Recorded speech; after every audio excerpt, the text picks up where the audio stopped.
وأحسن منك لم تر قط عيني وأجمل منك لم تلد النساء خلقت مبرأ من كل عيب خلقت مبرأ من كل عيب كأنك قد خلقت كما تشاء كتاب أنزلناه إليك مبارك ليدبروا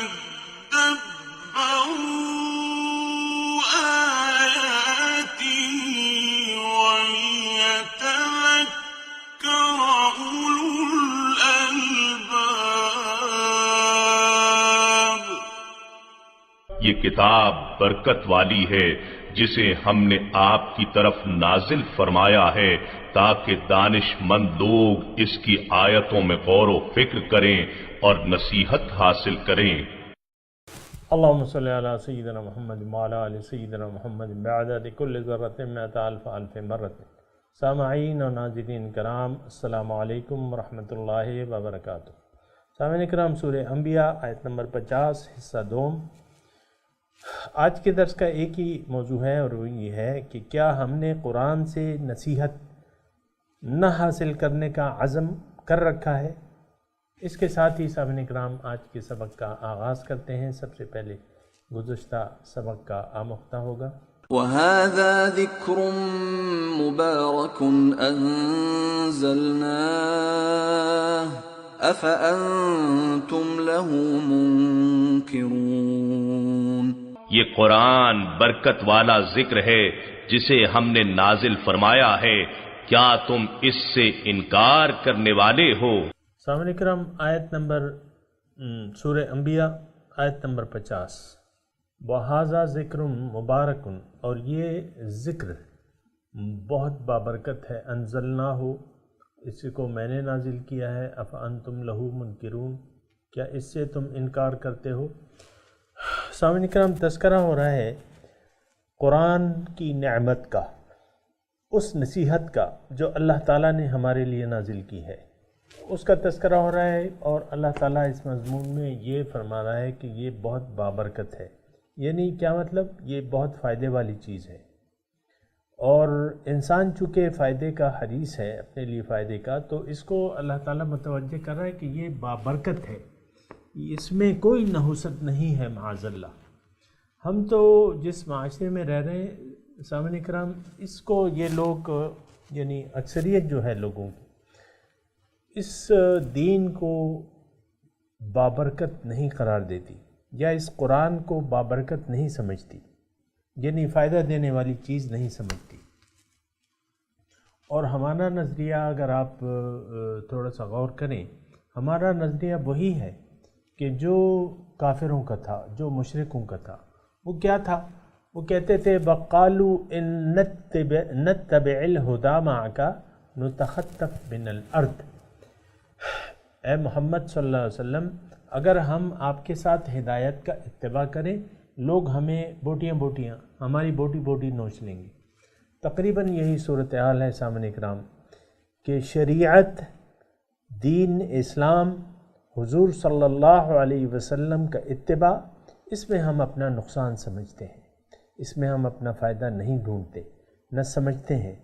اس کو فائدے والی چیز نہیں سمجھتے، اس کو نقصان والی چیز سمجھتے ہیں. مثال کے طور پہ عرض کرتا ہوں، دیکھیں مثالیں سمجھنے کے لیے ہوتی ہیں. اللہ تعالی ہمیں ابھارتا ہے کہ انفقوا فی سبیل اللہ، الذین ينفقون اموالهم فی سبیل اللہ سرا وعلانیۃ لهم اجرهم عند ربهم ولا خوف علیہم ولا هم یحزنون، او کما قال. تو صدقے کے اللہ تعالیٰ نے سورہ بقرہ میں آپ نے دیکھیں کہ بہت سے فضائل بیان کیے، لیکن ہمیں اس پہ یقین نہیں ہے. ہمیں اس پہ یقین نہیں ہے. اللہ تعالیٰ نے باقاعدہ بہت سی مثالیں دی ہیں کہ الذین ينفقون اموالهم فی سبیل اللہ کمثل حبۃ انبتت 7 سنابل فی کل سنبلۃ 100 حبہ، یعنی آپ نے ایک دانہ ڈالا اس سے 7 بالیاں ہوگی اور ہر بالی میں 100 دانے تھے، تو ایک کا نتیجہ کیا نکلا، فائدہ کیا ہوا کہ 700 دانے آپ کو مل گئے۔ لیکن اب اس بات کے بعد میں آپ کو یہ کہہ رہا ہوں کہ کوئی بھی اس بات کا قائل نہیں ہے کہ اللہ کی راہ میں خرچ کرنے سے ہم سے اللہ تعالیٰ راضی ہوگا اور ہمیں بہت سارا اجر ملے گا، ایسا نہیں ہے سامنے کرام۔ دیکھیں عام طور پہ یہ میں مثال کے طور پہ عرض کر رہا ہوں جو سمجھنے کے لیے ہوتی ہے مثال، ورنہ تو یہ سارے معاملات پہ ہمارا جو ہے وہ محیط ہے سامنے کرام، یعنی ہمارا جو طرز عمل ہے، مخالف طرز عمل، وہ ہمارے اعمال سے لگتا ہے۔ مثال کے طور پہ لوگ نماز کی پابندی نہیں کرتے کیونکہ نماز میں ان کو کوئی فائدہ نہیں لگتا۔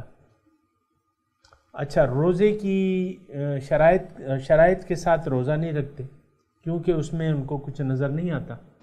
حج جو کرتے ہیں سامعین کرام اس کے بھی نتائج نہیں آ رہے۔ دیکھیں نماز، روزہ، حج، زکوٰۃ، اس کے تو کچھ اثرات ہوتے ہیں لیکن وہ اثرات مرتب نہیں ہو رہے، آپ دیکھیں تو اس کا مطلب یہ ہے کہ ہم اس کے آداب کا خیال نہیں رکھ رہے۔ اور پھر جو ہے نماز، یعنی کروڑوں مسلمان ہیں اس میں، لیکن نمازی کتنے لوگ ہیں اور وہ کتنے ہیں جو حقیقت میں نماز کا مقصد جان کے ان شرائط اور آداب کے ساتھ اقامت صلاۃ نماز قائم کرتے ہیں؟ ایسے لوگ تو پھر کم ہیں۔ پھر زکوٰۃ ہے، پھر روزہ ہے، روزے کی بھی آپ دیکھ لیں نتائج نہیں مرتب ہو رہے۔ کتب علیکم الصیام کما کتب علی الذین من قبلکم لعلکم تتقون، روزہ تم پہ لازم کیا گیا ہے تاکہ تم میں صفت تقوی پیدا ہو جائے۔ آپ دیکھیں رمضان میں جو کھلواڑ کیا جاتا ہے میڈیا میں، آپ کے میڈیا میں رمضان المبارک کی بے حرمتی جو کی جاتی ہے، آپ کو معلوم ہے، تکا لگاؤ اور تکا لگاؤ اور پھر آپ دیکھیں کہ کیا کیا ہوتا ہے، وہ آپ کو معلوم ہے۔ لیکن یہ ہے کہ وہ نتائج نہیں، تقوی نہیں پیدا ہو رہا۔ نماز ہماری اگر ہے بھی تو وہ ہمیں برائی اور بے حیائی سے نہیں بچا پا رہی، اس کا مطلب یہ ہے کہ ہم وہ شرائط نہیں پوری کر رہے۔ اسی طرح مطلب یہ ہے کہ تمام دین کا یہ حال ہے۔ آج دین کو اختیار کرنے میں، یہ میں جملہ کہنے جا رہا ہوں، اس کو ذرا نوٹ کریں، دین کو مکمل طور پہ اختیار کرنے میں ہم اپنا فائدہ نہیں بلکہ نقصان سمجھتے ہیں۔ جبھی تو دین کو ہم دین کے تابع نہیں ہیں بلکہ دین کو ہم نے اپنی خواہشات کے تابع کر لیا ہے۔ اور یہ میں ایسا جملہ کہہ رہا ہوں جو آپ تھوڑی سی اگر سمجھ بوجھ سے کام لیں تو آپ اس بات کے قائل ہو جائیں گے کہ ہاں واقعی ہم دین کے پابند نہیں ہیں، دین کو ہم نے اپنی خواہشات کے تابع کر لیا ہے۔ دیکھیں نا، اپنی مرضی سے ہم دین پر عمل کر رہے ہیں، دین کا جو کام ہمیں سوٹ کرتا ہے وہ تو کرتے ہیں، لیکن اب جو کام ہم دینی طور پہ لیتے ہیں آپ دیکھیں کہ اس کی شرائط اور آداب کتنے پورے کرتے ہیں۔ تو یہ بات جو ہے نا، یہ کھلواڑ ہے، دین سے کھلواڑ ہے اور یہ مذاق اڑانا ہے۔ سامعین کرام، میں بہت دردمندی سے یہ بات کہہ رہا ہوں کہ ہم نے دین کو کھیل سمجھ لیا ہے۔ اتخذوا دینہم لہوا ولعبا، یہ قرآن کے الفاظ ہیں، میں نہیں کہہ رہا، کہ انہوں نے دین کو اپنے کھیل تماشا سمجھ لیا ہے۔ اللہ تعالیٰ فرما رہے ادخلوا فی السلم کافہ، دین میں پورے کے پورے داخل ہو جاؤ۔ لا تتبعوا خطوات الشیطان، شیطان کے نقش قدم کی پیروی مت کرو۔ افتؤمنون ببعض الکتاب وتکفرون ببعض، کیا کتاب کے بعض حصے کو تم مانتے ہو، اس پہ عمل کرتے ہو، بعض سے انکار کرتے ہو؟ فما جزاء من يفعل ذلك منكم الا خزي في الحیاة الدنیا ويوم القیامة يردون الى اشد العذاب وما اللہ بغافل عما تعملون، کیا تم کتاب کے بعض حصے کو مانتے ہو، بعض سے انکار کر دیتے ہو، بعض پہ عمل نہیں کرتے؟ کیا ہے بدلہ اس کا؟ لیکن شرمندگی ہے، رسوائی ہے دنیا میں بھی، اور قیامت کے دن ان کو شدید عذاب کی طرف لوٹایا جائے گا۔ سامعین کرام، یہ بات ذرا نوٹ کر لیں کہ ہم کیا کر رہے ہیں، احساس تو کریں نا۔ کہیں اصل میں صورتحال وہ پیدا ہو گئی ہے کہ احساس زیاں جو ہے، نقصان کا احساس وہ جاتا رہا ہے۔ وہ اقبال نے بھی کہا ہے نا کہ وائے ناکامی متاع کارواں جاتا رہا، کارواں کے دل سے احساس زیاں جاتا رہا۔ تو تقریباً وہی صورتحال ہو گئی ہے، لیکن ہم آتے ہیں اپنی آیت جو ہم نے پڑھی ہے، وَهَذَا ذِكْرٌ مُبَارَكٌ۔ اللہ تعالیٰ فرما رہے ہیں یہ قرآن جو آیا ہے، جس کو انزلناہ، جس کو ہم نے نازل کیا ہے، یہ کیا ہے؟ مبارک، بہت برکت والا ہے۔ سامعین کرام، میں جو گفتگو کر رہا ہوں اس سے میری مراد کسی پہ تنقید نہیں ہے، لیکن ہم تو اپنے حالات کا تذکرہ کر رہے ہیں کہ ہم کن حالات میں جی رہے ہیں۔ دین کو ہم نے آیا کھیل تماشا تو نہیں بنا لیا۔ تو مقصد اس بات چیت کا یہ ہے کہ ہم اپنی اصلاح کی کوشش کریں۔ یعنی اگر میری ایک بات سے آپ کے ذہن کو کچھ اپیل ہوتی ہے، مقصد یہ ہے کہ آپ اس پہ ذرا توجہ دیں اور قرآن کے مطابق اپنے اعمال کو، اپنی ذہنیت کو قرآن کے مطابق بنا لیں۔ اب مثال کے طور پہ یہاں تذکرہ ہو رہا ہے کہ اللہ تعالیٰ یہ فرما رہا ہے وَهَذَا ذِكْرٌ أَنزَلْنَاهُ مُبَارَكٌ۔ یہ تھوڑا سا مطلب گرامر کے حساب سے میں نے ذرا وہ کر دیا نا، جس طرح کہ وَهَذَا ذِكْرٌ أَنزَلْنَاهُ مُبَارَكٌ، لیکن گرامر کا عربی کا اصول یہ ہے کہ جو اہمیت کی بات ہوتی ہے اس کو اللہ تعالیٰ پہلے فرما دیتے ہیں۔ وَهَذَا ذِكْرٌ مُبَارَكٌ، یہ انزلناہ یعنی نازل اصولاً پہلے آنا چاہیے تھا، لیکن بعد میں آیا اور پہلے مبارکن کے الفاظ آئے۔ اس کا مطلب یہ ہے کہ یہ اہمیت کی حامل ہے۔ وَهَذَا ذِكْرٌ مُبَارَكٌ، یہ بہت برکت والی چیز ہے۔ اور سامعین کرام، گزشتہ سبق میں اس بات کا میں تذکرہ کر چکا ہوں کہ انسان اپنے فائدے کے لیے حریص ہوتا ہے، اور یہ یقین کر لینا چاہیے کہ ہم جو زندگی جی رہے ہیں اس کا ایک اختتام ہونا ہے، اور یہ بھی ہمیں معلوم ہونا چاہیے کہ آخرت میں اعمال صالحہ جو ہے وہ کام آئیں گے، اعمال بد جو ہیں وہ کام نہیں آئیں گے، بلکہ ایسا کرنے والے وہ نقصان سے دوچار ہوں گے۔ تو اب اعمال صالحہ کیا ہیں؟ یہ میں ایک جملے میں یہ بات کہتا ہوں، اعمال صالحہ وہ اعمال ہیں جو آپ زندگی کی بنیاد کو یا زندگی گزارنے کی نیت کو صحیح کر کے آپ جو اعمال بھی کرتے ہیں وہ اعمال صالحہ ہیں۔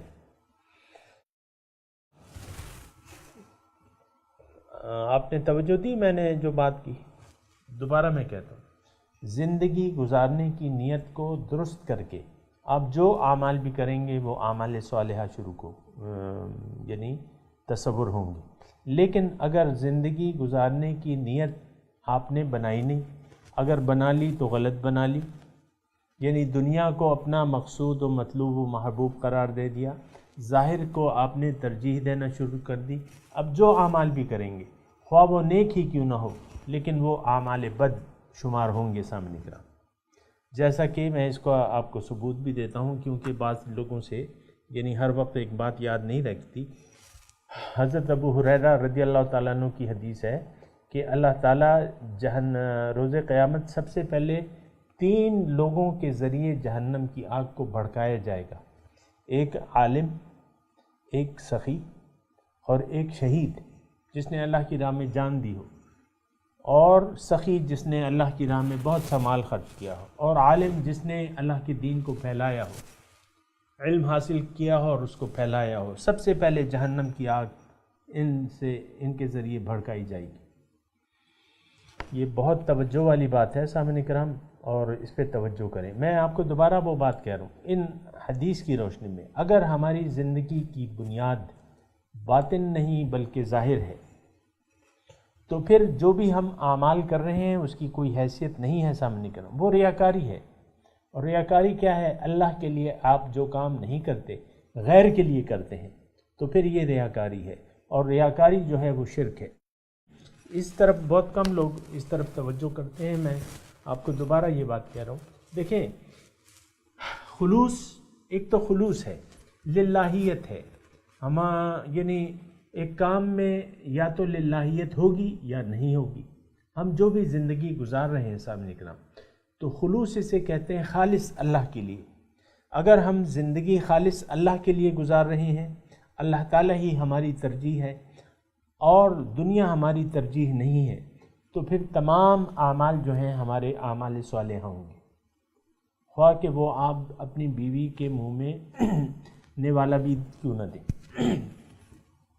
جو عمل بھی کریں وہ اعمال صالحہ میں لکھا جائے گا سامنے کرام۔ لیکن اگر زندگی گزارنے کی نیت جو ہے وہ خالص اللہ نہیں ہے، اور اس کی آپ کی منزل آپ نے دنیا بنا لی، ترجیح آپ نے ظاہر کو بنا لیا، تو پھر یہ ہے کہ للہیت چلی گئی، آپ کی زندگی سے للہیت چلی گئی۔ اب تو غیر اللہ کے لیے آپ زندگی بسر کر رہے ہیں، تو غیر اللہ کے لیے آپ جو کام بھی کریں گے وہ شرک، وہ ریاکاری ہے۔ ریاکاری کیا ہے؟ دکھلاوا، دکھلاوا، آپ دکھلاوے کے لیے کام کر رہے ہیں۔ اور تو اگر زندگی آپ کی زندگی میں اگر للہیت نہیں ہے تو پھر یقیناً اس میں یعنی آپ ماسب اللہ کے لیے زندگی گزار رہے ہیں، یعنی آپ دوبارہ یہ اصل میں مضمون بڑا اہم ہے اور بڑا آسان بھی ہے لیکن گہرا بھی ہے، تو میں اس کو کوشش کر رہا ہوں کہ سمجھ میں آ جائے۔ زندگی گزارنا، اب زندگی یا تو اللہ کے لیے گزاری جائے گی یا غیر اللہ کے لیے گزاری جائے گی۔ یہ الفاظ تو آسان ہیں نا، اللہ کے لیے، اور آپ اب اللہ کے لیے جو لوگ زندگی گزار رہے ہیں تو یقیناً وہ اس آیت کے مصداق ہیں کہ وہ کہہ رہے ہیں کہ ان صلاتی و نسکی و محیایا و مماتی للہ رب العالمین، اور وہ یہ بھی کہہ رہے ہیں کہ انی وجہت وجہیہ للذی فطر السماوات والارض حنیفا وما انا من المشرکین۔ تو سامعین کرام، یہ ساری باتیں جو ہیں یہ آپ اس پہ توجہ کریں اور اپنی زندگی میں للہیت پیدا کر لیں۔ اگر للہیت ہم نے پیدا کر لی، اب میں ایک مضمون یہ خلاصے کے طور پہ ایک مضمون بیان کرنا چاہتا ہوں اور آپ توجہ کریں۔ تو اگر آپ نے اپنی زندگی کو خالص کر دیا اللہ کے لیے اور آپ نے کہہ دیا کہ بھئی میری تمام نماز، میری تمام مراسم عبودیت، میری زندگی، میری موت اللہ کے لیے ہے، جو کہ رب العالمین ہے، جس کا کوئی شریک نہیں ہے، تو پھر یقیناً یعنی آپ نے اگر اپنی زندگی کا رخ آخرت کی طرف موڑ لیا، باطن کی طرف موڑ لیا، تو اب یقیناً آپ کو ہدایت کی ضرورت ہوگی۔ تو جو ہدایت اللہ تعالیٰ کی طرف سے ہے وہ قرآن ہے، جو کہ یہاں اس کے نصیحت کے نام سے یاد اللہ تعالیٰ فرما رہے ہیں۔ تو اب قرآن کو آپ نے قبول کرنا ہوگا، یعنی قرآن اب آپ کی ضرورت بن جائے گی، کیونکہ آپ کی منزل اللہ ہے، چونکہ آپ کی منزل آخرت ہے، چونکہ آپ کی منزل دارالسلام ہو گئی، تو اب آپ کو قرآن کی ہدایت کی ضرورت ہوگی۔ اب قرآن کو آپ نے لینا ہوگا۔ اگر قرآن آپ لے لیں گے تو آپ کی ساری زندگی بابرکت بن جائے گی، کیونکہ آپ نے ایک بابرکت چیز کو لے لیا۔ اور تھوڑی سی اگر میں آپ کو اس کی مثال کے طور پہ ایک دوسرے انداز سے اگر آپ کو پیش کروں، اندھیرا ہے، اندھیرا ہے، رات ہے، لوڈ شیڈنگ ہے، اور وہ کمرے میں آپ کے اندھیرا ہے۔ اب مثال کے طور پہ آپ نے یعنی سرکاری بجلی نہیں ہے، اگر کوئی آپ کو ایک ٹارچ مل جاتی ہے جس کی لائٹ جو ہے وہ 400 واٹ بلب کے برابر ہوتی ہے، مثال کے طور پہ عرض کر رہا ہوں، یا کوئی LED آپ کو مل جاتی ہے، تو آپ کے کمرے میں روشنی ہو جائے گی، اندھیروں سے آپ کا کمرہ روشن ہو جائے گا۔ اسی طرح سامنے کرام ہمارے دل کی دنیا ہے، توجہ، ہمارے دل کی دنیا ہے، ہم لوگ اندھیروں کے باسی ہیں، ہم لوگ آئے تو ہیں اوپر سے، لیکن یہ ہے کہ دنیا میں اندھیرے ہیں، اندھیرے ہیں، چار سو اندھیرے ہیں، اس کی میں تفصیل نہیں کرتا، ہر طرف اندھیرا ہے۔ اب ہمیں روشنی کی ضرورت ہے۔ قرآن جو ہے وہ ابھی ہم پڑھ چکے ہیں، ضیاء ہے، روشنی ہے۔ الفرقان، ضیاء اور ذکر، یہ تین نام ہم ابھی پڑھ چکے ہیں۔ تو قرآن جو ہے، قرآن کی روشنی اگر آپ قبول کر لیں، لقد انزلنا الیکم کتابا فیہ ذکرکم، اس میں تمہارے لیے نصیحت ہے، تمہاری عزت ہے۔ بہرحال قرآن جو ہے روشنی ہے، ہمیں روشنی کی ضرورت ہے سامعین کرام۔ ہمیں اگر ہم قرآن کو دل و جان سے قبول کر لیتے ہیں، قرآن میں کیا ہے، قرآن ہمیں ہمارا مقصود بھی بتاتا ہے اور اس مقصود تک پہنچنے کا طریقہ اور راستہ بھی بتاتا ہے۔ ان ھذا القرآن یہدی للتی ہی اقوم، قرآن وہ راستہ بتاتا ہے جو سب سے زیادہ سیدھا ہے اور سیدھا آپ کی منزل تک آپ کو لے جاتا ہے۔ تو قرآن کی اگر روشنی آپ نے قبول کر لی، یعنی حق کو آپ نے قبول کر لیا، تو حق روشنی ہے اور اندھیرے جو ہیں وہ باطل ہیں۔ جب حق کو آپ قبول کر لیتے ہیں تو یہ میرے الفاظ نوٹ کر لیں سامعین اکرام کہ آپ کی زندگی سے اندھیرے ختم ہو جائیں گے۔ اس وقت یقیناً سامعین اکرام آپ اس بات کا احساس کریں کہ جن لوگوں نے اللہ کی یاد سے منہ موڑ لیا ہے وہ اندھیروں میں رہ رہے ہیں، وہ اندھیرے کے باسی ہیں۔ آئیے قرآن کو قبول کر لیتے ہیں، آئیے اپنے آپ کو پہچان لیتے ہیں، آئیے اپنی منزل کو پہچان لیتے ہیں اور اللہ کو اپنی منزل قرار دے دیتے ہیں اور قرآن کو قبول کر لیتے ہیں، تو کیا ہوگا؟ نور، ہمیں روشنی مل جائے گی، اندھیرے چھٹ جائیں گے۔ جاء الحق وزہق الباطل ان الباطل کان زہوقا، حق آ گیا، باطل چلا گیا، اور باطل تو مٹنے ہی کے لیے ہے۔ اندھیرا، روشنی آ جائے تو اندھیروں کا کیا کام ہے سامنے کرام؟ تو اگر ہم نے اس قرآن کو جو یہاں وَهَذَا ذِكْرٌ مُبَارَكٌ، اس نصیحت کو ہم نے اگر قبول کر لیا، اور کرنا چاہیے، نہ قبول کرنے میں ہمارے دین و دنیا کا نقصان ہے۔ سامنے کرام یہ اپنی کتاب میں نوٹ کر لیں۔ اگر اس کتاب کو ہم نے قبول کر لیا، اس کو اپنا راہ عمل بنا لیا، اس کے بتائے ہوئے طریقے کے مطابق اپنی زندگیاں سنوار لی، تو قرآن کیا ہے؟ یہ روشنی ہے۔ قد جاءکم من اللہ نور و کتاب مبین، اللہ تعالیٰ کی طرف سے تمہارے پاس ایک روشنی آئی ہوئی ہے اور کتاب واضح ہے۔ تو اس نور کو اگر ہم لے لیں گے اور اس کو اپنے دل میں بسا لیں گے سامعین کرام، تو پھر یہ ہے کہ ہمارا دل جو ہے نورانی ہو جائے گا، اور جس کا دل نورانی ہو گیا، جس کا دل عرش الہی بن گیا، تو کیا کہنے؟ سبحان اللہ۔ اور کیا چاہیے اسے؟ یہی چاہیے، اس سے بڑی کوئی نعمت نہیں ہے کہ آپ کا دل نورانی ہو جائے سامعین کرام۔